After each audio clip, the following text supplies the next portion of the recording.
have gained the strength sufficient to deal with it. Through certain means, I now have the ability to separate the power of the Primordial Sea from that creature. We should seize the opportunity to pursue our quarry.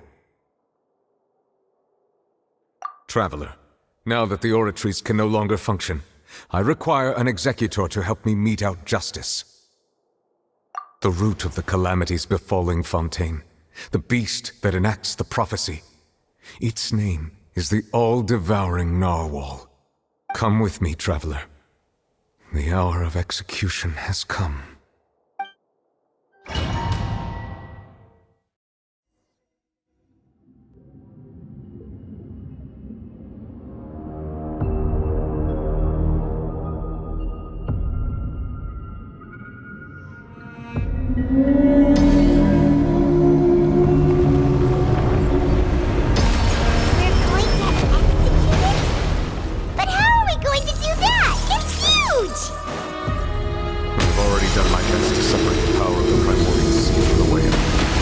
Considering the size of the beast, I cannot reach the power source. Unless we can find a way to attack it from within.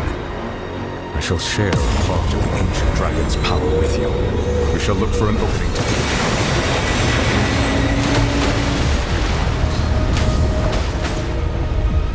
I can feel its sorrow turning into hostility.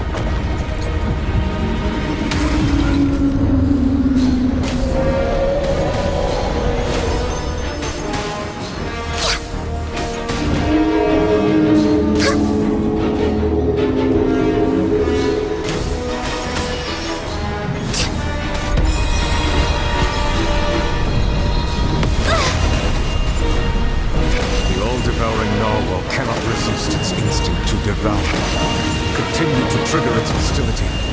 Chance will present itself.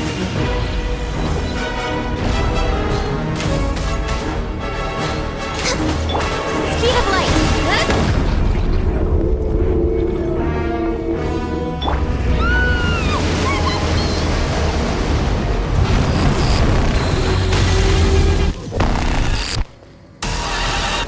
What's that moving thingy over there? Really scary!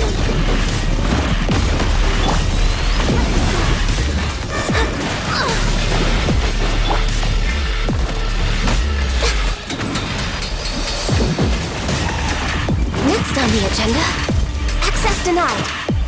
I have granted you my protection. Do not fear.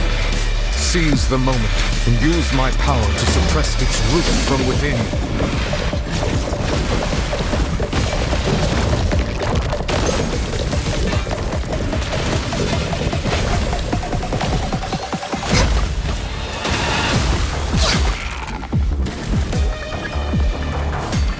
Next on the agenda,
Thanks for helping with the cleanup.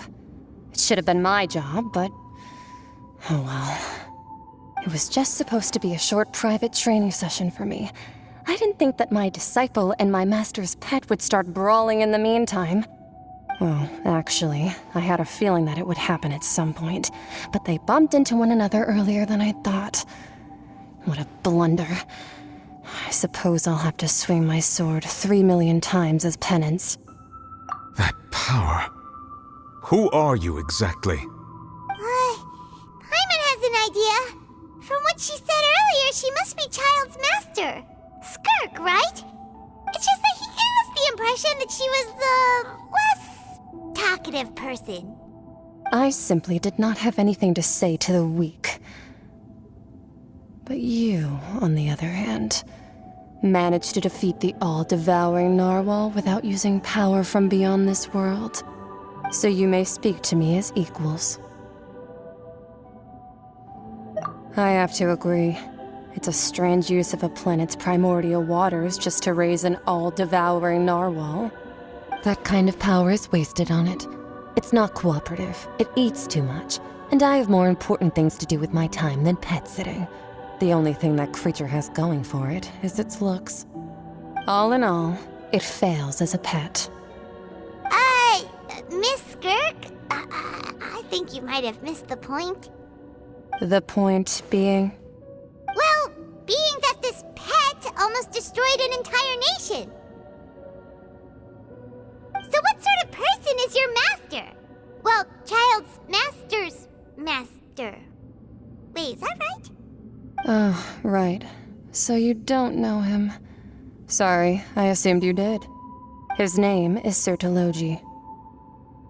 Huh? I am unfamiliar with that name. Huh. So Master isn't sufficiently famous. How should I describe him then? Have you heard of the name The Fowl? The Fowl? Still nothing? Well, how about the Visionary? Vetterfulnir then? Or Gold Rhine-Daughter? Ooh, that one we've heard. Rhine-Daughter's part of the Hexen Circle. She's Albedo's mom, right? Oh, so you do know that name. To be honest, I also heard all of those names and titles from my master. I don't actually know them either. But I suppose you understand now, yes?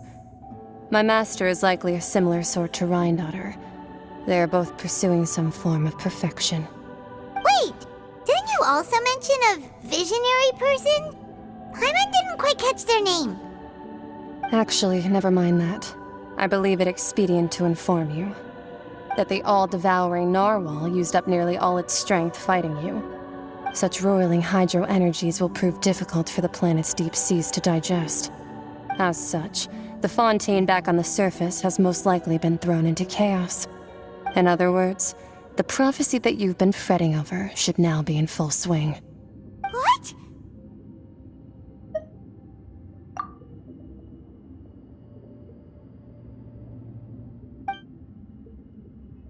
Not to worry. Focalor has already managed to deceive the heavenly principles. In the end, the people will all be dissolved into the waters, and only Farina will remain, weeping on her throne.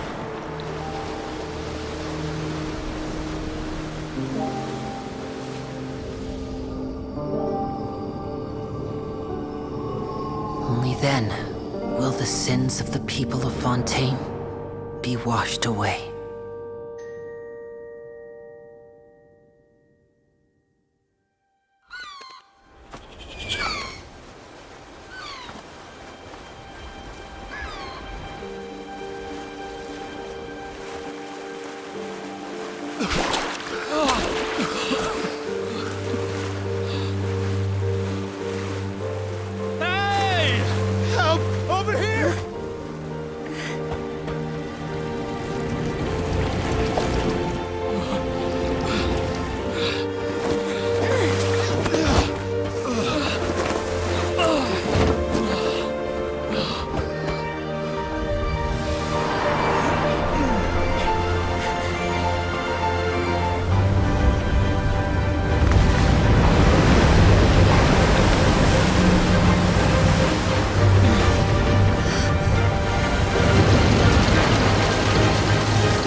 Let's initiate emergency rescue!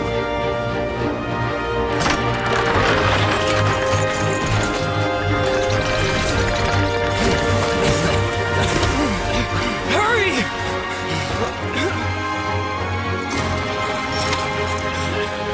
Hey, lend a hand!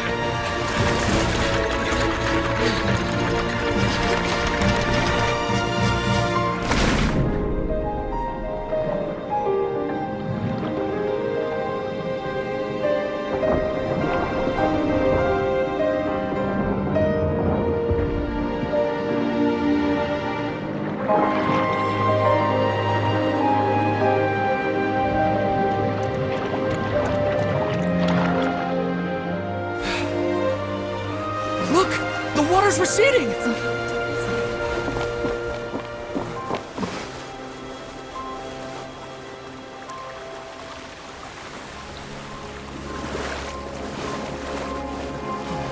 It's a miracle! Water's receding. We didn't dissolve. The prophecy was wrong. The prophecy was wrong.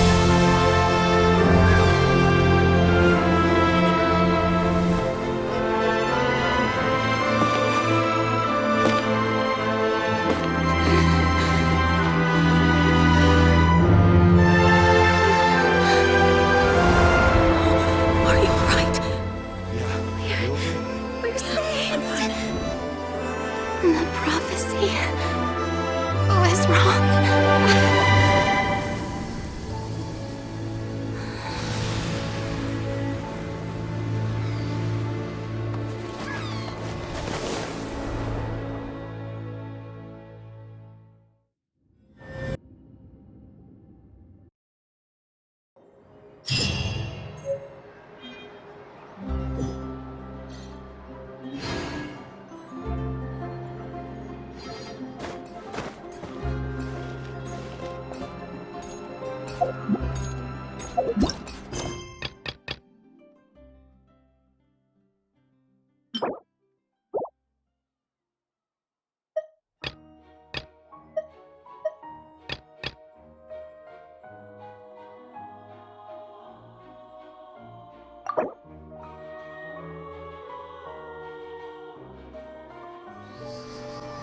If you lie on the grass, feel...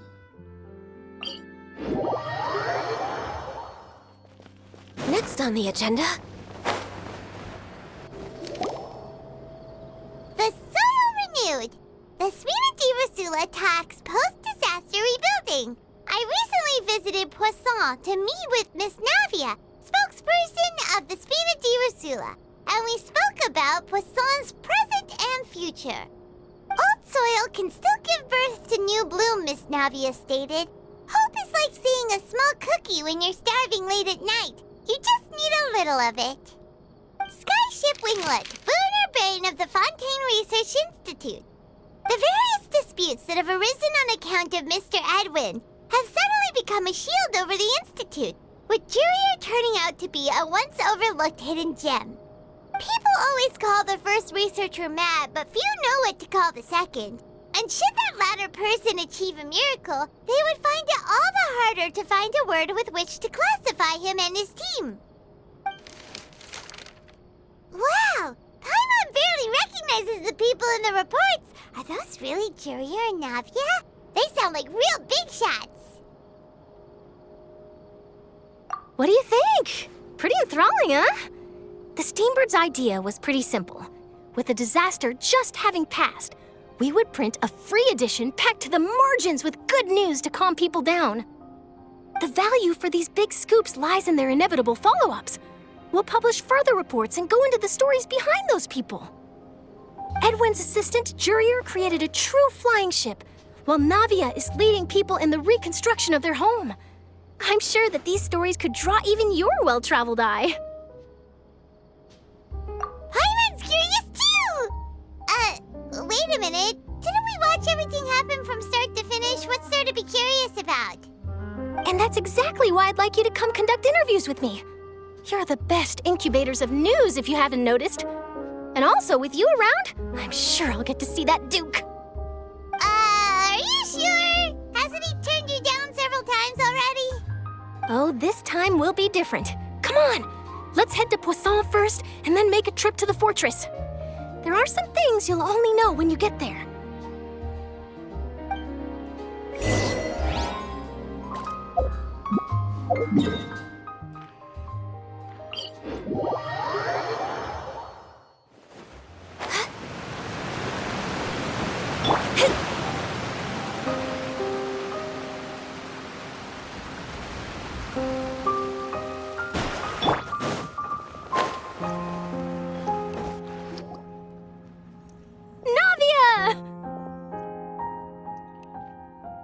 Oh, it's you.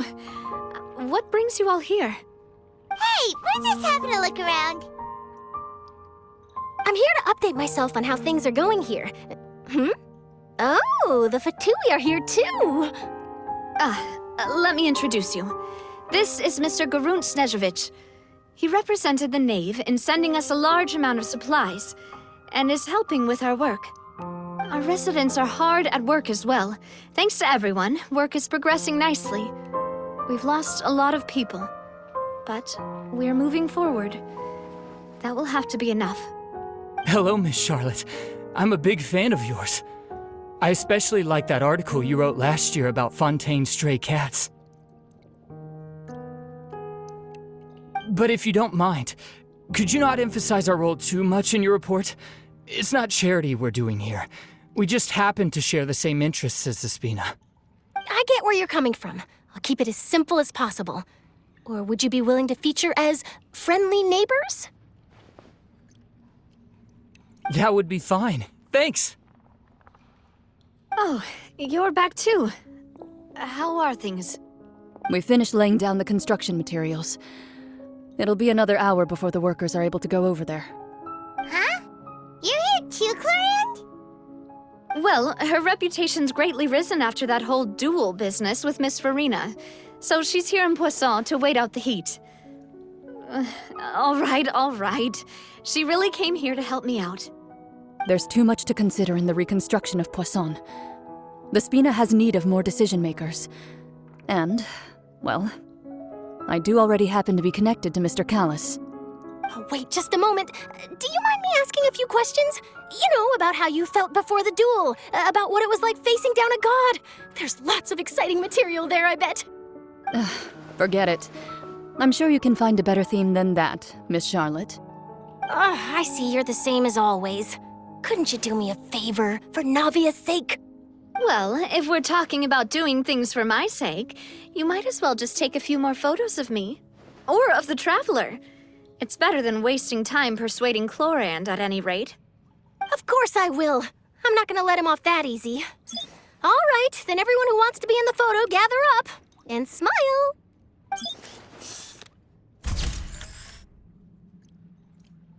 How did it go? Was it a good shot? Did Paimon look cute in it? Not bad. Your addition really helped the composition of the picture. All right, hang on a moment. Let me snap a few more shots.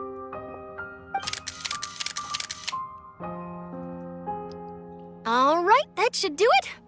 I'll be back here later anyway, so let's call it a day.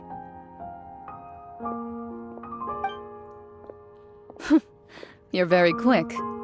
Speed is of the essence when it comes to the news, and freshness is the key. Also, not to brag, but I'm pretty good at building connections. Who knows? I might eventually get that interview with you after all, Miss Clorand. Wow, you really do have that never say die spirit. I'm impressed. I'll hazard a guess that this is how you got that interview at the Fortress of Maripede. Whoa, you're well informed. Let me make a guess, too. I asked Sijuin, who told Monsieur Nervillette, and he told you, right? That's a very complete information chain. In truth, all Monsieur Neuvillette asked me was, when did the fortress become so friendly towards the media? I told him that it was best not to speak too soon. There's no guarantee that Ridesley will make a personal appearance. You're right.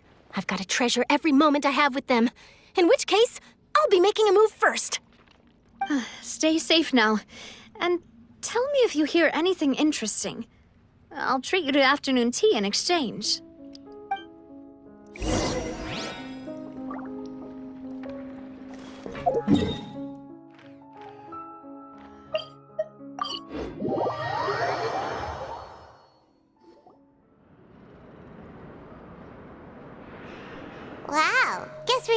fun, huh? There's a real nostalgic feeling to this place. Looks like you've been missing us. Duke! Did you come all the way to the entrance to greet us? Of course. I'm here to welcome you and our dear Miss Charlotte, whom our good head nurse recommended to me. It's an honor to finally meet the much-rumored Duke. Thank you for consenting to my visit to the fortress, sir. No need to thank me. But that said, I shouldn't be the focus of your interview. I trust you recall our agreement? Of course, of course. All right then, this way.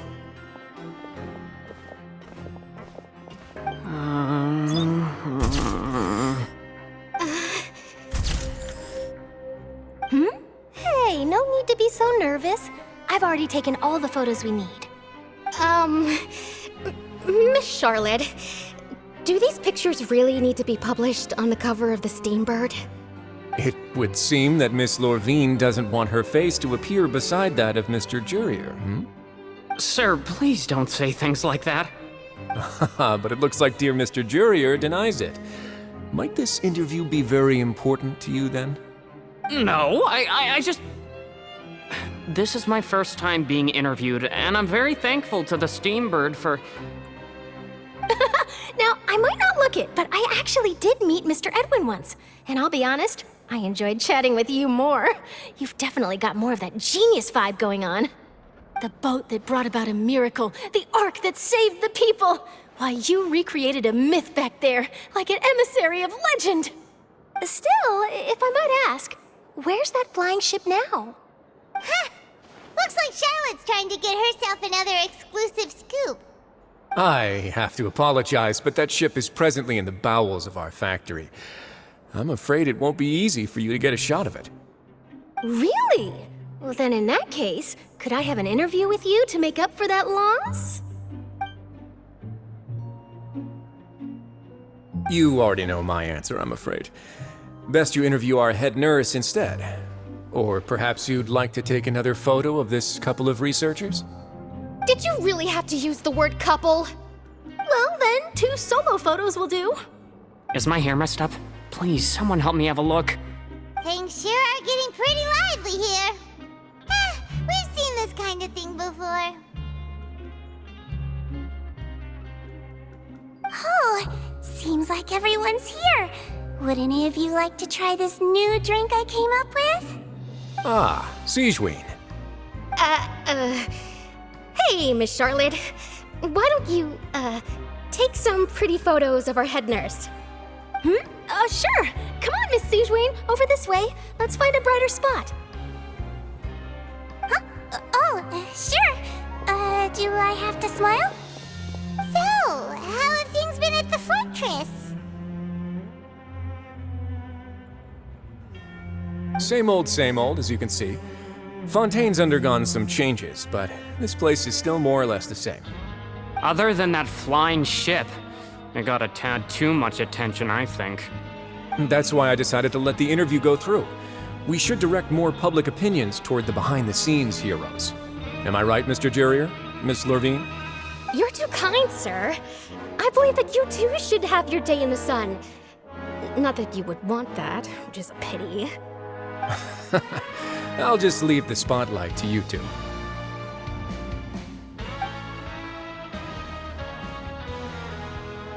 I see.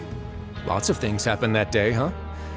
Anyway, regarding that Harbinger, I'm not sure you remember, but his 3 young followers are still waiting for his return.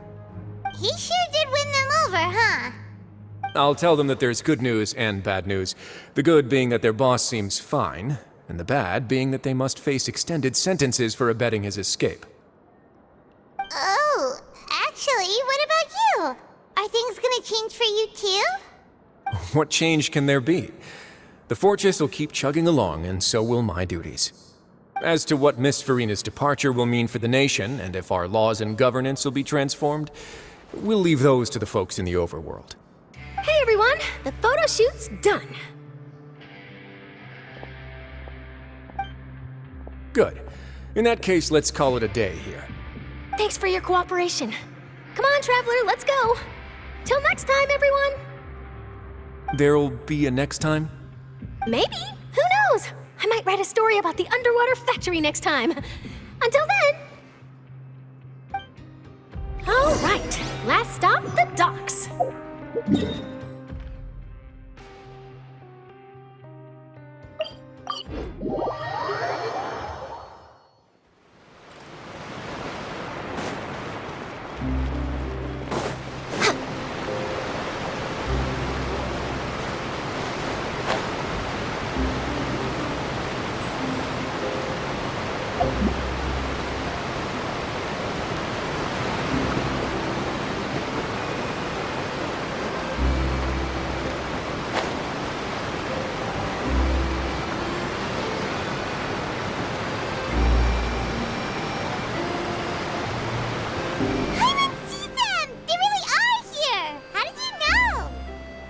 Navia mentioned that she stayed in touch with Linny and the others after working together. Apparently, they've been at the docks distributing these strange pockets the whole time since. Traveler, Paimon. Ah, and Miss Charlotte, too. Would you like a magic pocket? What sort of gadget is it? It's a wondrous bag that can be used to carry many things. The water level has returned to normal, but if you see any of your things floating around, you can use this to carry them. Or you could trick a friend into doing it for you. Trick a friend? I wonder which of my friends would fall for that.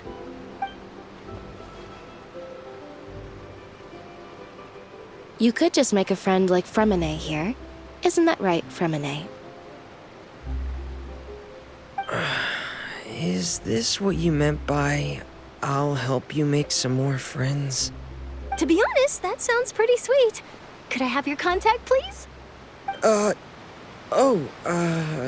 Sure. Please, write down my address. You sure are working hard to help Fremine socialize. He was the one who proposed doing this. He even wants to assist in our magic shows. Yes, I was planning to first introduce Pear as an assistant, and later Fremine himself. In the future, I think we can leave underwater escape magic to him too. That said, would anyone want to see a diver escape underwater? Oh, it'll work out. Every journey begins with the first step. He'll become a part of our show eventually. Lynette, could you come over? Miss Charlotte says she wants to take a picture of us. Got it. My, that Charlotte is rather perceptive. She got rid of everyone the moment she realized I had something to say to you. So, how have things been, Traveler? Father says that you did a great deal during the latest events. She's very grateful for your contributions to Fontaine. That's all right. We were more than happy to help. So, what's she doing now? Oh, I guess you haven't heard. Well, after Lady Farina left, Father and Monsieur Neuvillette opened negotiations, during which he gave Fontaine's gnosis to her as a diplomatic gift. A diplomatic gift? A gnosis? Yes, I was quite surprised at first myself. But when I thought it over, there were actually a number of things going for it. It could have been done as an apology for the incident with Lord Child, or as thanks for his help in tying the all-devouring narwhal down. Furthermore, Father did also lend significant aid to Fontaine and Poisson. Well, that's true, but this is a gnosis we're talking about. Doesn't this seem a bit irresponsible? I would agree, but I've also heard that it seems that Monsieur Neuvillette has had a significant change of heart regarding the matter. So there's some reason for this that only Neuvillette knows about? I suspect you'll have to ask him about that yourself. Ah, yes, speaking of which, I did see him strolling around the entrance to the Fortress of Meripede a while back. Isn't he real busy and stuff? Paimon didn't think he'd have the time for that. But back to the topic. The gnosis was given to the knave, right? What about Child? They say that he's returned to Snezhnaya to recover from his wounds. I hear that the recent disaster really did a number on his health. That's true. with the Fatui. To think we'd be allied with them this time. So shocked by such a simple switching of sides?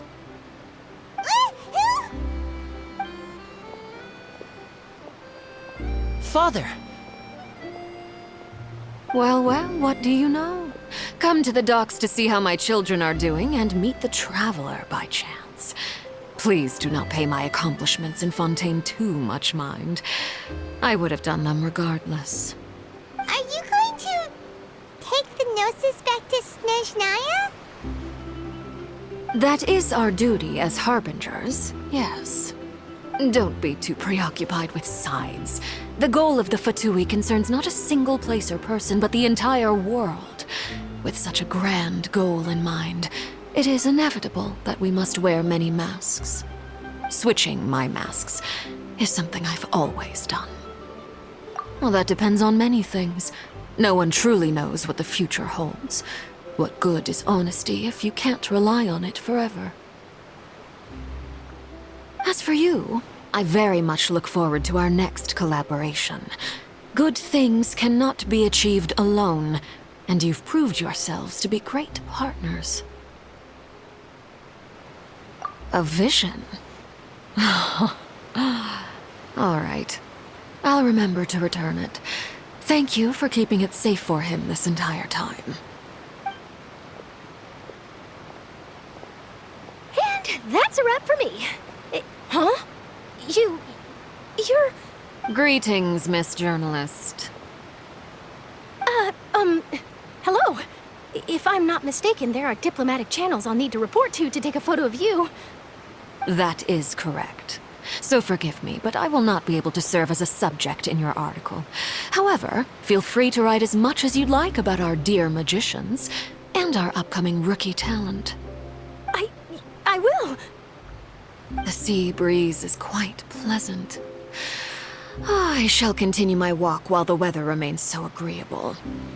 Farewell. Farewell, Father.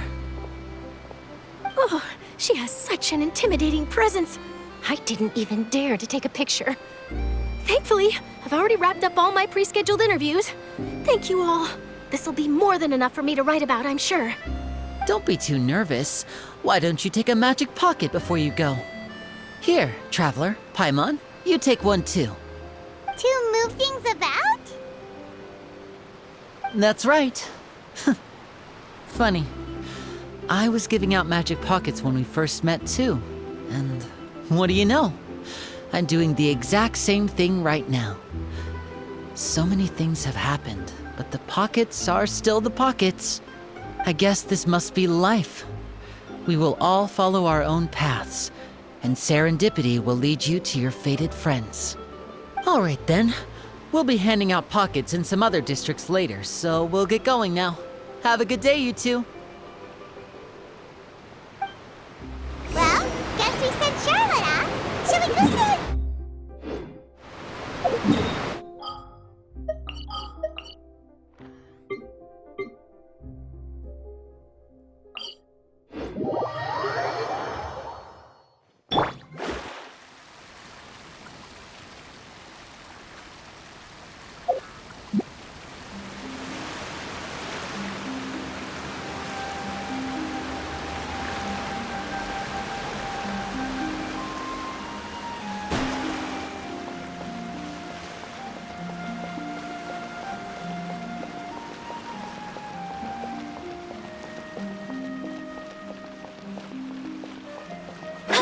The entrance to the fortress! Ooh, he really is there!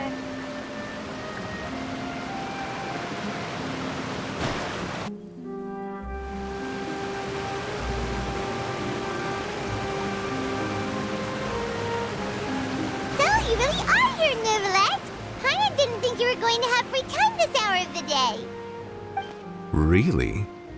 Oh, I suppose you must have met Mr. Linney. He took the time to greet me earlier when he passed this way.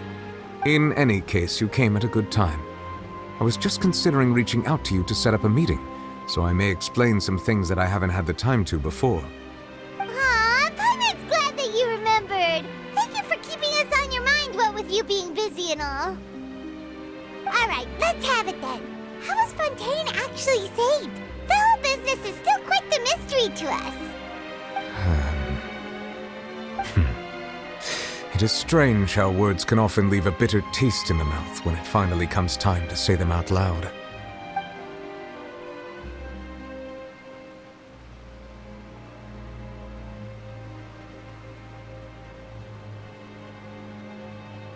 Whoa. So that's what happened? Focalor destroyed the divine throne of the Hydro Archon and restored your power to you, transforming you into a fully-fledged elemental dragon sovereign! But Paimon still doesn't quite get what you did to save the Fontainians from dissolving. For me, the authority of the ancient dragons refers to absolute control over the hydro element. Fontainians were incomplete humans born of Egeria's use of the power of the primordial sea, with constitutions similar to that of mimics. But so long as those primordial energies remain within them, I could use the ancient dragon's authority to grant them true blood, after the fashion in which life was first brought into being on this planet. In other words, when I gave my verdict, Fontainians became true humans, and thus would naturally no longer be dissolved by water from the primordial sea. Focalor must have counted on you to make that decision as well. Your verdict was the key to making the prophecy appear to have come true while saving everyone. Yeah, and in a manner of speaking, Focalor finally managed to fulfill the original Hydro Archon's wish to turn Oceanids into real people too! It seems from your expressions that you still have more things you wish to ask. Ask away. I will tell you the truth as I know it. I have investigated his case along many avenues, and I have learned that he once fell into an unknown chasm when he was young. There, by chance, he awakened the all-devouring narwhal. But whether it be by sentiment or reason, that should not have been enough to consider him the root cause of the disaster. At most, he would have had tangential liability. As for the judgment passed by the Oratrice during the trial, whether it was due to that liability by association or Focalor deliberately using him to buy time for us on the assumption that he would be able to hold the creature off, I cannot say. Guess Focalor had Fontainians in mind the whole time. In the end, it was thanks to her that they finally became real humans. Hang on a second. Paimon suddenly got another question. Back when Fontainians hadn't yet become real humans, were the children they had also transformed Oceanids? Life has always flowed like water. Do you recall how Fontainians would often come to the Fountain of Lucine to pray for children? Yeah, Lynette said the fountain is where all the waters in Fontaine converge. In truth, even those couples did not know that such prayers were no mere custom, but instead a form of ritual. Those Oceanids who were blessed within the spring water would later descend as new humans in the coming months. Paimon sorta gets it now. Either way, seems like this ritual won't be of any further use, but it'll probably live on as a local custom. Ask away. I will tell you the truth as I know it. Yeah, about that. Risley said Farina has already left. What's that all about? Ah, Lady Farina. The people are only aware that her death sentence has not been carried out. She abdicated the post of Hydro Archon and left affairs related to that title to me, before leaving the Opera House. I related Focalor's words to her faithfully and completely. After hearing them, she seemed neither saddened nor comforted. She simply said that she was tired and needed to rest. Having said that, she then packed her things and moved out of the Opera House, not unlike how an ordinary person might. But she's still got a place to stay, right? You need not worry. I will make arrangements to ensure that she will not want for food, clothing, board, or travel. In truth, I am somewhat happy for her. The wear and tear on her spirit will, of course, take time to heal. But now that she no longer has to play the role of Focalor the Hydro Archon, she can finally lay down her burdens and lead a normal life. What about you then? What are your plans now that you've regained your full powers as the Hydro Dragon? After Focalor passed on, the Oratrice also ceased to function. This matter will directly affect our trials. After much careful consideration, I've decided to take over its role in our courts. From now on, I shall hear cases and pass verdicts by myself. Looks like you're still considering stuff from the perspective of the Udex, huh? As an elemental dragon, there are indeed many things that I must do. But this power and this duty, in a manner of speaking, you could say that both were granted to me. As such, before I attend to my other responsibilities, I must first and foremost continue to serve Fontaine as its highest judge. The duty of the Hydro Sovereign and the duty of the Udex shall coexist within my person. Additionally, the Hydro Archon's departure has brought about another problem, which is that the Opera House shall no longer produce indemnitium. That's true. That power was derived from the people's faith in the Hydro Archon, wasn't it? Wait, but the various mechs and machines in the city are all still okay. Where are they getting their energy from? As I am now, I have full command over New Musia, and it can serve as a complete substitute. Another reason why I cannot quite leave Fontaine immediately. Wow. This ancient dragon's authority stuff is really quite useful, huh? Ask away. I will tell you the truth as I know it. Oh, that's right! They say you've given it to the knave as a diplomatic gift or something! Leaving aside their intentionality, the two Fatui Harbingers have indeed done much for us during this crisis. Their sole remaining goal in Fontaine, at least at this point, would seem to be the Gnosis. The Oratrice has ceased to function. The Hydro Archon's divine throne is now no more, and I do not need the Gnosis's power. As such, it has lost all meaning for Fontaine. If the Fatui have impure designs, then we might as well accede to their request now, and avoid unnecessary conflict. What complicated considerations? Paimon thought you were just giving it to them out of gratitude to the knave and as an apology to Child. Ask away. I will tell you the truth as I know it. You will soon be heading to Natlan, I presume. I'm afraid that I have little talent as a travel guide, so all I can do is tell you what I know about that land. As far as I'm aware, Natlan can be said to be a nation of dragons. A nation of dragons? You mean like you? No, I suspect that I would not find myself welcome there. Unlike ancient dragons such as myself, the dragons of Natlan have undergone long years of development and evolution. Large numbers of them have entered a form of coexistence with humanity. Natlan is also the nation of war. War ravages those lands like an undying flame. There is one other piece of information I got incidentally from my negotiations with the Knave that I believe may be useful to you. The Harbinger known as the Captain has thrown his hat into the endless ring of war. The Captain. Sounds like a real tough customer. Seriously, everywhere you look, there's a Fatui Harbinger doing their thing. I suggest that you fully prepare yourself before going to Natlan. In the meantime, Fontaine's doors will always be open to you. Ask away. I will tell you the truth as I know it. Hang on a sec. Paimon's still got a question about the Gnosis. When we spoke to Linny earlier, he mentioned that your attitude towards giving away the Gnosis had clearly changed. We guessed that there might be some reason for it that only you were aware of. No wonder the House of the Hearth is the Fatui's intelligence division.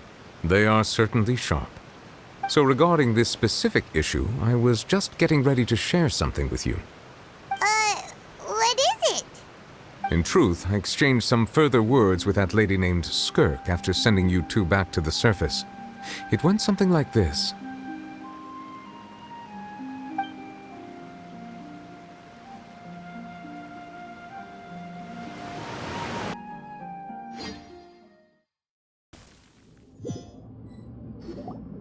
Well, we're going to head topside to see what's going on. You hurry over soon as well, all right, Nervalet? What next? The all-devouring narwhal isn't here, so I'm no longer getting any interference. I can finally catch the scent of your power, what it's made of. It is the authority of the planet's primordial dragons, but with something very similar to a god's curse mixed in. It's quite a novel blend. I'm sure I've encountered something like this before. What was it again? I do not know what you speak of. Of course. How could I forget? You should have the remains of the third Descender on your person, yes? Remains? I've never heard of any such thing. Huh.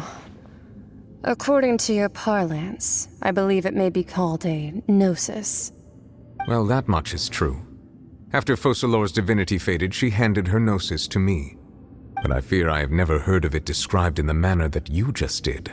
I've been training with my master, the Foul, ever since I was young, and I have never returned to the surface since. So most of the information I possess, I got from him.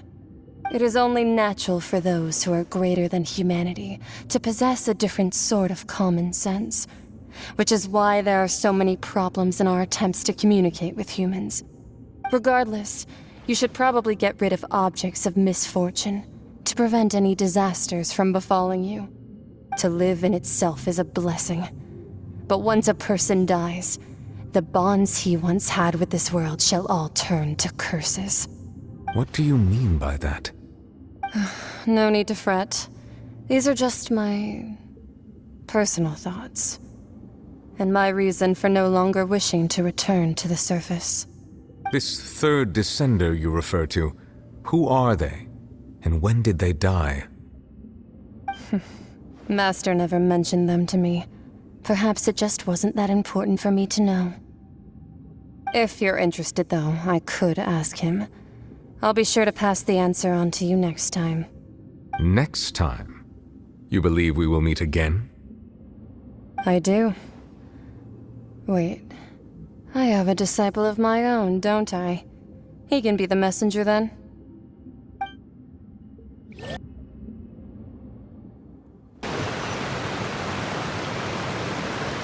That's what she told me. Whether it would prove useful or not, I wanted to pass that information on to you. The remains of the third descender? So that's what the Gnosis actually are. Paimon just thought they looked like chess pieces. How could they be a person's remains? All the same, assuming that there was no misunderstanding or special metaphor at play, that is what she meant to say. And she said that it would bring misfortune and that you should check it, which is why you gave it to the Fatui. If she speaks the truth, then I would simply be putting Fontaine at unnecessary risk by keeping it here.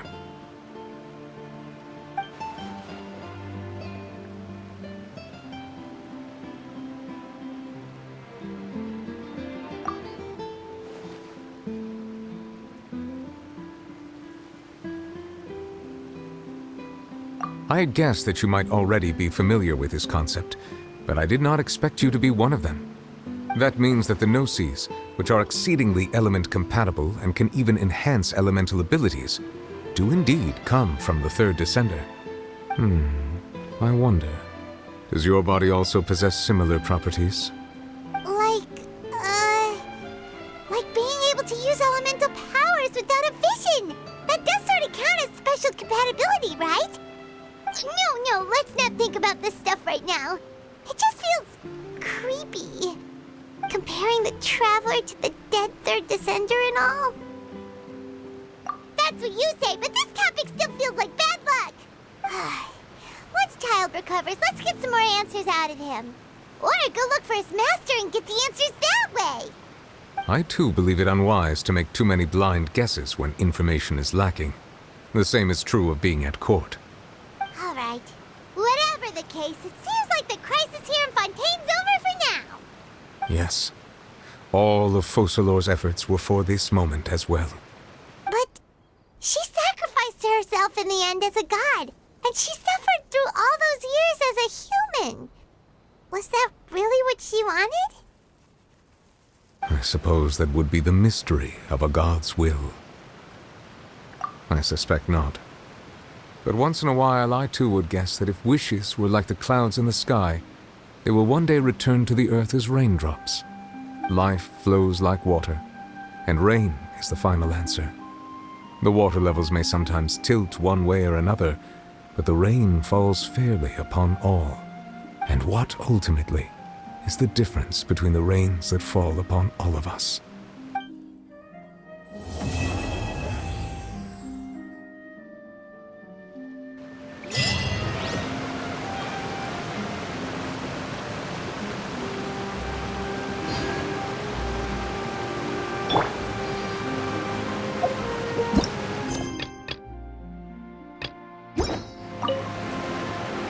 It seems from your expressions that you still have more things you wish to ask. Ask away.